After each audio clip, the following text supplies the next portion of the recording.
Assalamualaikum warahmatullahi taala wabarakatuh. Shalom, Om Swastiastu, Namo Buddhaya, salam kebajikan. Yang terhormat Prof. Pujiono SEAKMSI selaku dosen pengampu mata kuliah Teori Akuntansi, kami dari kelompok 7 akan membahas hasil diskusi kami mengenai perumusan teori akuntansi, pendekatan regulatoris. Sebelum memasuki materi, izinkan saya memperkenalkan anggota kelompok dari kelompok 7 terlebih dahulu. Yang pertama saya sendiri, Zakiatin Nabila dengan NIM akhir 428. Lalu ada Resti Rahayu Firnanda dengan NIM akhir 383, Cynthia Melina dengan NIM akhir 073, Elizabeth Natali Joy Andriani dengan NIM akhir 467, dan yang terakhir ada Faradila Desianti dengan NIM akhir 285. Memasuki materi, yang pertama ada entitas-entitas yang berkepentingan dengan standar akuntansi. Yang pertama ada individual dan kantor akuntan publik yang bertanggung jawab melalui auditor-auditor mereka untuk secara independen mensertifikasi laporan keuangan perusahaan telah menyajikan hasil-hasil dari aktivitas bisnis dengan wajar dan juga akurat.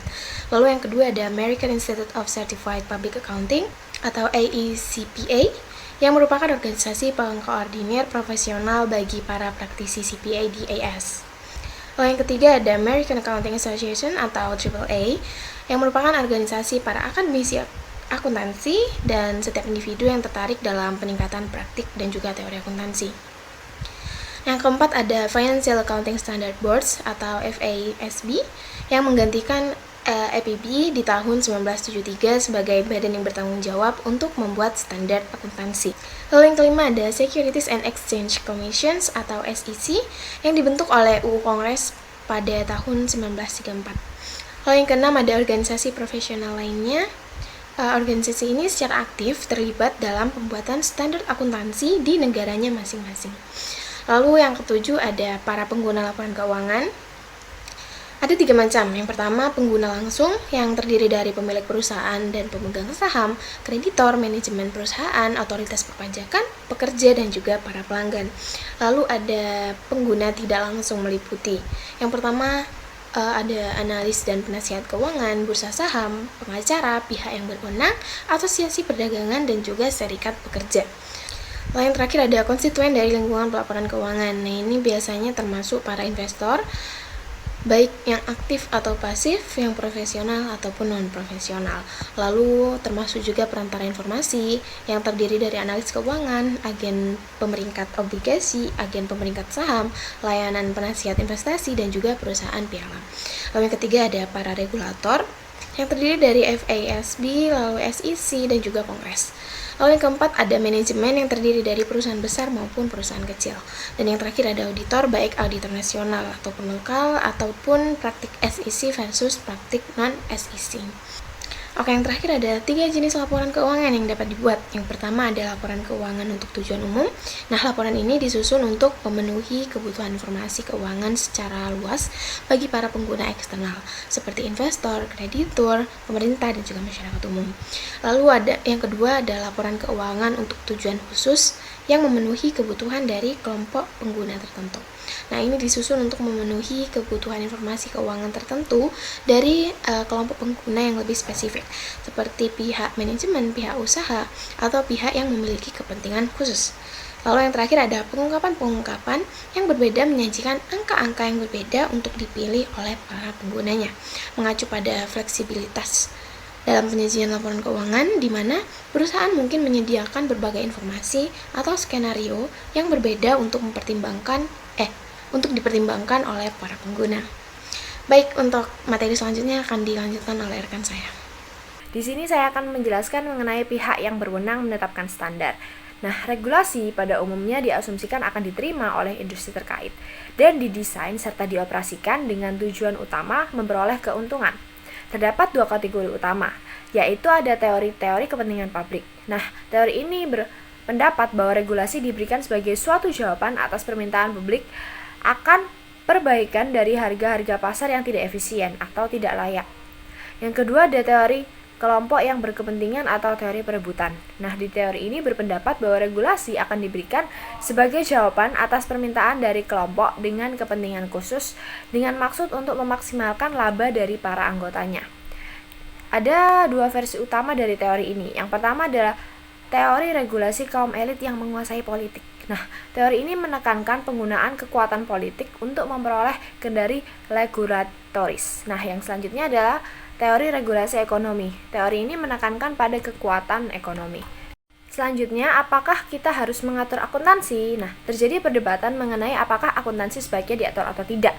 Bagi yang mendukung opini pasar yang tidak diregulasi menggunakan teori keagenan untuk mempertanyakan mengapa harus terdapat insentif-insentif dalam pelaporan yang andal dan bersifat sukarela kepada pemilik. Bagi mereka yang mendukung pasar yang diregulasi menggunakan argumentasi kepentingan publik, pada dasarnya, baik kegagalan pasar maupun kebutuhan untuk mencapai sasaran-sasaran sosial akan menentukan pengaturan dari akuntansi. Kegagalan pasar sebagai alokasi pengeluaran yang di bawah nilai optimal mungkin mengakibatkan di bawah ini. Yang pertama adalah keengganan suatu perusahaan untuk mengungkapkan informasi tentang dirinya sendiri karena ia merupakan pemasok monopoli dari informasi tersebut. Yang kedua, terjadi kecurangan. Dan yang ketiga, kurangnya produksi informasi akuntansi sebagai barang publik. Selanjutnya akan dilanjutkan oleh rekan saya. Legitimasi proses penetapan standar. Pendekatan regulatoris dalam perumusan teori akuntansi menekankan bahwa standar akuntansi ditetapkan oleh otoritas atau badan pengatur yang memiliki kekuatan hukum, seperti Lembaga Standar Akuntansi Nasional atau Internasional, misalnya FASB atau IASB. Pendekatan ini berawal dari pandangan bahwa akuntansi adalah alat kebijakan publik yang memerlukan aturan jelas untuk memastikan konsistensi, transparansi, dan akuntabilitas dalam pelaporan keuangan. Legitimasi dalam proses penetapan standar akuntansi melalui pendekatan regulatoris diperoleh karena standar tersebut dibuat melalui proses formal yang melibatkan partisipasi berbagai pemangku kepentingan. Proses ini biasanya mencakup tahap pengajuan usulan, konsultasi publik, diskusi dengan ahli, dan uji coba penerapan sebelum akhirnya disahkan. Dengan melibatkan berbagai pihak, standar yang dihasilkan dianggap lebih mewakili kepentingan publik dan dapat diterima secara luas. Selain itu, pendekatan regulatoris juga berlandaskan pada prinsip bahwa tanpa aturan yang mengikat, praktik akuntansi berisiko menjadi tidak seragam dan kurang dapat diandalkan. Oleh karena itu, otoritas pengatur memiliki peran penting dalam mengembangkan standar yang sesuai dengan kebutuhan pelaporan keuangan yang akurat, relevan, dan dapat diperbandingkan. Namun, pendekatan ini juga sering dikritik karena dianggap terlalu birokratis dan terkadang kurang fleksibel dalam merespon perubahan kebutuhan pasar atau inovasi dalam praktik bisnis. Meskipun begitu, pendekatan regulatoris tetap menjadi salah satu metode utama dalam pengembangan teori dan standar akuntansi modern. Ini saya akan menjelaskan mengenai standar akuntansi berlebihan. Ketika berbicara tentang standar akuntansi yang berlebihan, sebenarnya sedang membahas bagaimana terlalu banyak aturan bisa membuat segalanya jadi lebih rumit. Jika ada begitu banyak standar yang detail dan tidak jelas, akuntan akan kesulitan memilih mana yang harus diterapkan. Salah satu penyebabnya adalah pertanyaan tentang apa yang sebaiknya diungkapkan dan apa yang tidak diungkapkan. Untuk menghindari celah, para akuntan justru menciptakan lebih banyak standar. Mereka juga ingin melindungi kepentingan publik dan membantu para investor yang seringkali meminta informasi lebih detail. Selain itu, ada tekanan dari berbagai badan seperti SEC dan AACPA untuk memperketat aturan, sehingga standar yang ada bukan hanya banyak tetapi juga rumit dan ketat. Dampak dari semua ini bisa cukup serius. Yang pertama, akuntan mungkin kehilangan fokus karena banyaknya data yang harus dipenuhi yang bisa berujung pada kesalahan dalam audit. Yang kedua, pengguna laporan keuangan merasa kesulitan memahami informasi karena istilah yang digunakan seringkali hanya dimengerti oleh akuntan senior. Dan terakhir, manajemen juga bisa saja mengambil keputusan yang kurang tepat, seperti mengubah kontrak yang ada untuk menghindari beberapa standar yang ada. Namun, ada solusi untuk mengatasi masalah standar yang berlebihan ini. AICPA telah mengusulkan beberapa pendekatan, seperti tidak melakukan perubahan besar, menciptakan standar yang berbeda untuk perusahaan kecil, atau menyederhanakan aplikasi GAAP untuk semua perusahaan. Salah satu ide yang menarik adalah membuat pengungkapan dan pengukuran yang berbeda untuk perusahaan non-publik kecil, sehingga mereka tidak terbebani dengan standar yang terlalu rumit.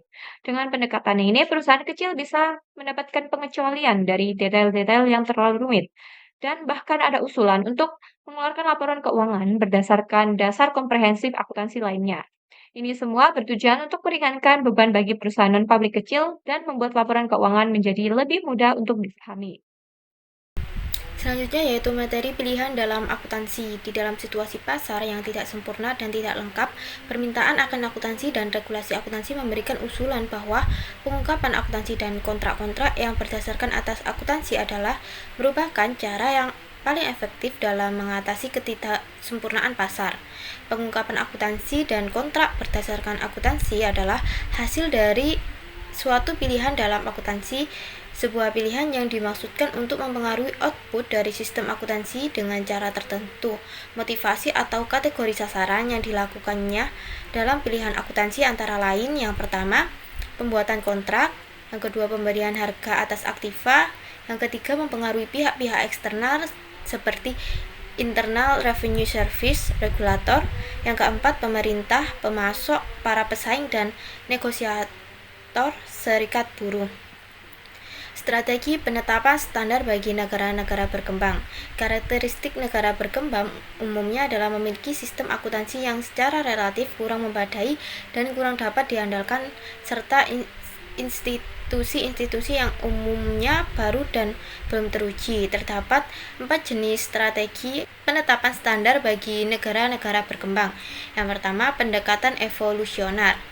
Diasumsikan para mitra asing akan menyesuaikan aturan-aturannya sendiri dan mereka ingin tetap terus membina perdagangan dengan negara tersebut atau mempertahankan operasinya. Yang kedua, pendekatan transfer teknologi. Pengembangan melalui transfer teknologi berasal dari operasi dan aktivitas kantor akuntan internasional, perusahaan multinasional, dan para akademisi yang berpihak di negara berkembang, atau berbagai perjanjian internasional dan kesepakatan kerjasama yang meminta dilakukannya pertukaran informasi dan teknologi. Yang ketiga, ada penggunaan standar akuntansi internasional. Strategi yang juga tersedia bagi negara-negara berkembang adalah bergabung dengan International Accounting Standard Committee atau ISEC atau badan standar internasional lainnya.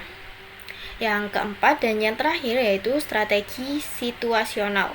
Strategi situasional atau dikenal sebagai pengembangan standar akuntansi dengan didasarkan atas analisis dari prinsip-prinsip dan praktik-praktik akuntansi di negara-negara maju terhadap latar belakang lingkungan yang mendasarinya. Strategi ini meminta dilakukannya pertimbangan pada faktor-faktor diagnostik yang menentukan perkembangan akuntansi di negara-negara berkembang. Faktor-faktor tersebut adalah linguistik, kultural, politik dan hak-hak sipil, ekonomi, dan karakteristik demografis, serta lingkungan hukum dan perpajakan negara yang bersangkutan. Sekian yang dapat disampaikan oleh kelompok 7. Untuk kurang lebihnya kami ucapkan terima kasih dan wassalamualaikum warahmatullahi wabarakatuh.